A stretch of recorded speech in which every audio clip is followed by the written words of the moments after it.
I would like to really thank you for taking the time to watch the video. So, and I would really appreciate the feedback, what I need to work on, what I need to improve, what you would like to hear more about. Ask me questions, please. And I'm looking forward to having a really awesome time doing these videos with you all. And thank you so much. Again, please view the video and don't forget to subscribe. Thank you. Good morning, people. I am coming to you on a crisp, beautiful, sunny winter morning from the United States, and I am excited to start vlogging. I vlogged briefly in the past, but I never really thought much about making it something useful. But I've decided to vlog again, and this is a new year, 2016, so I am excited to start in the beginning of the year. So the purpose of my vlog is to talk about my experiences as a kid who grew up in South Africa and then subsequently moved to the United States. So I don't know if you guys have this issue. When it's windy outside, even with a little bit of wind, my eyes just start watering, which is gonna make it a challenge to vlog outside. But I love being outside, and you can tell I'm already breathing a little bit hard. I'm taking a walk, but I'm very unfit at this point in my life, and I'm trying to get back at it. Everyone goes to the gym in the new year, at least for the first few weeks. And yeah, just to get started and to introduce myself, I go by the nickname Afro-American Mama, and I think that kind of has a ring to it, and it makes my point. So I'll leave it at that. I'm gonna have to put on my sunglasses because guess what? It is too bright out here. So I moved to the United States in 1998 and been here since then. I go to South Africa to visit when I can. So far and so awkward in terms of the time of when to visit, because the seasons are opposite. When it's winter here, it's summer over there.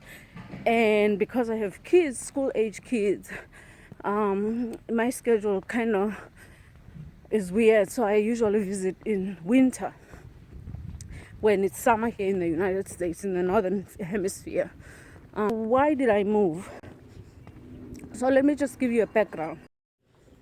Okay, so 1999 is a watershed moment where the ANC gets unbanned and PAC.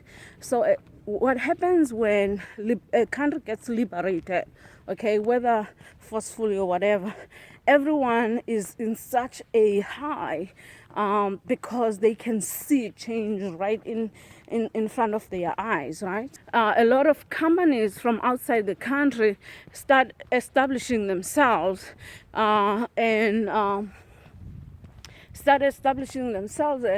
within the new country or the newly liberated country. And so that's what happened in South Africa. And a lot of businesses either come in and recruit talent and all of that to give, like the new liberated people opportunities that they've never had. So that's exactly what happened in South Africa. A lot of companies were there recruiting, and my husband, who had already graduated from college in 1994,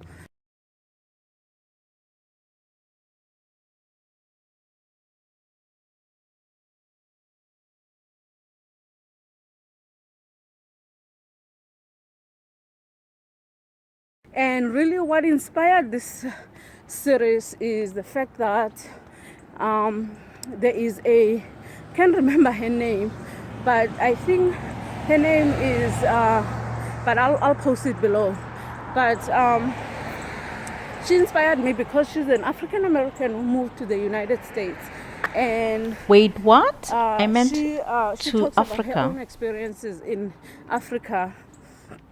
And I thought, hey, why not talk about my own experiences in America as someone who was born and raised in Africa and moved to the United States.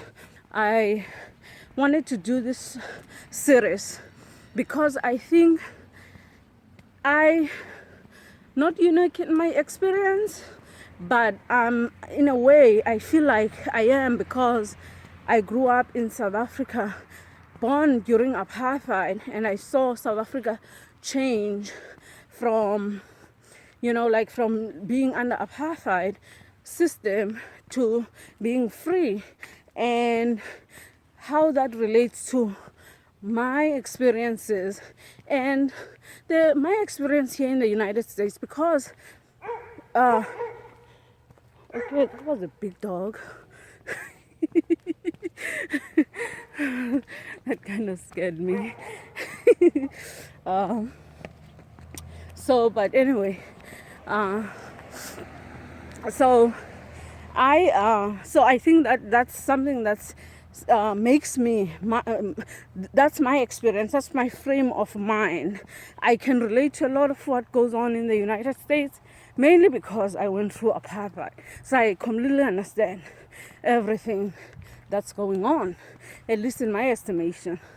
But anyway, just to go back to how I came to the United States. So as I said, my husband was one of the few people, not few, but many probably, I don't know. Not a lot of blacks really had the same opportunities, because a lot of blacks didn't have the kind of education that was required in the first world at the time.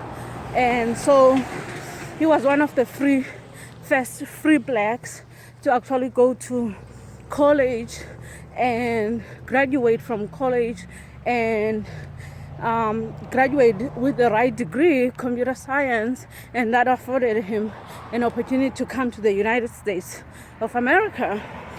When we came, I was obviously his wife. We had been married for a year, but we had a daughter as well. And so for me, when the opportunity to come to the United States presented itself, I honestly was not very excited about it, because now I can take off my glasses because the sun is sort of behind me, so I kind of have to hold my camera this way.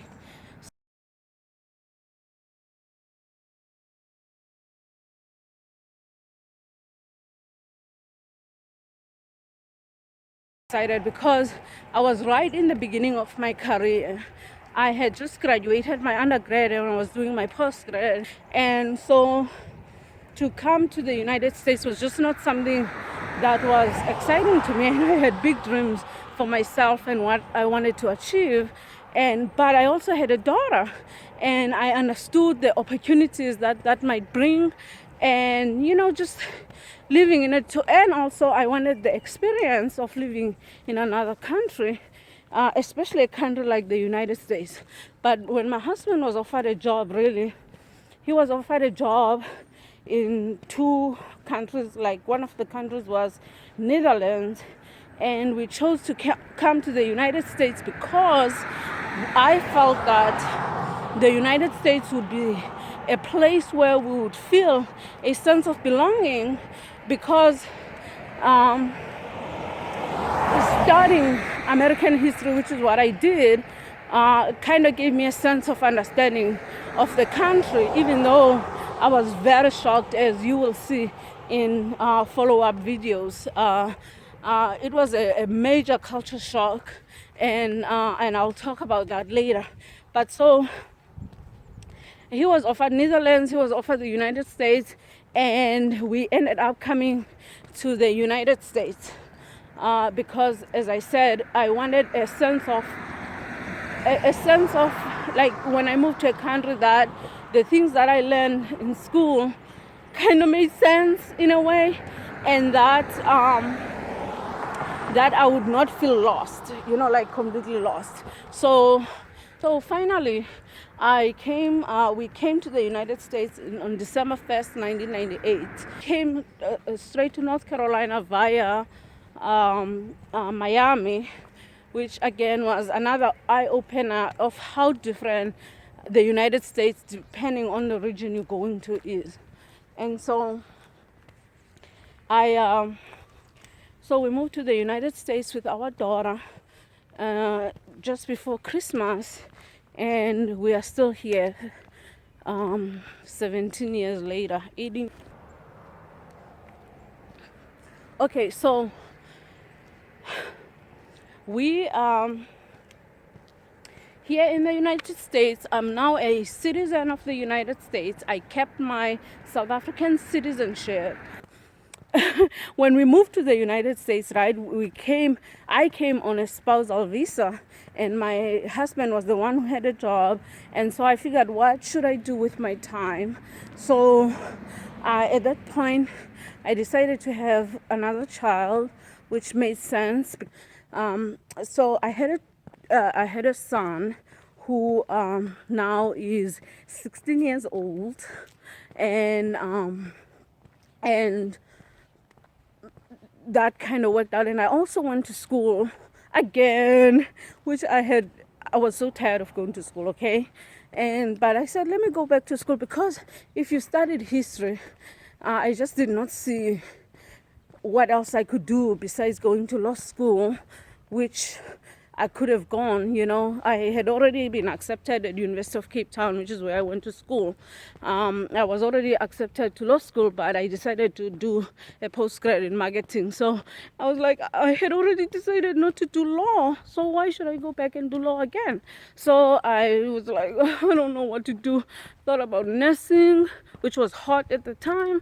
I was like, I don't know. It's not one of those things I ever considered, right?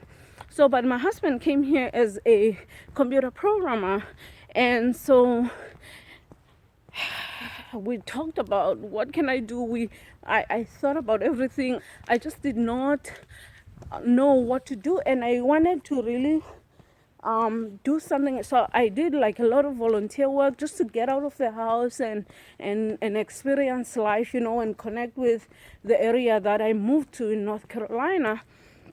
And so I then decided, lo and behold, to do computer programming, because I felt that I could get a job in a way once I'm done. And I did computer programming, computer science, associate in computer science, and I completed that. And it was a struggle in the beginning, but that's what I currently work as, a software engineer. And I just wanted to give you guys a glimpse of myself, my life, and also we have a dog as well. He's over 10 years old now, and he will be part of the videos because he's so awesome. He's the best dog in the world, and so I'm definitely gonna include him in the videos because he kind of made my life when we first moved to the United States. He was just that good. Maxie, oh, I love you so much. You're so cute. A dog. And so, but anyway, so I'm looking forward to just sharing my experiences with you guys, and hope is that this will not only be information about me growing up, because if you go today in South Africa, a lot of what I grew up here with has changed dramatically. So a lot of what I'm going to say will apply to my period growing up there, and some of the changes I see when I go back to South Africa, which are not always for the best, to be honest with you. When you live in the country, you don't really get a different perspective, right? You live in there, and that's another thing I'll talk about, which will surprise a lot of people about growing up under apartheid, as someone who's never been outside of the matrix, so to speak. And so I will go into that, and not all will be negative, believe it or not. So hopefully that's something that you can look forward to hearing about. Um, and if you have any questions, feel free. And I kind of want this to be educational as well, so that a teacher, if they see this, they can use this as something that they can show their kids or whatever in class. I love both countries, and I want you all to know I love both countries. I love South Africa. I miss South Africa a lot, because all my family is still in South Africa. But I also enjoy the peace and quiet that I have in the United States, at least from my experience, because not everyone is having a peace and quiet in the United States. Okay, I'm just happen to be very lucky, um, in a way, in life, and I have to recognize that, because to grow up from being born under apartheid, finding the love of your life, moving half a world away. Hey all, I am back inside my house right now, and I just taken my walk and I did my first vlog. And I recognize I just watched the video and I recognized that I was walking, so I sounded a lot tired. That's because I'm unfit and I'm trying to get fit, so please bear with me. But I hope you enjoy the video.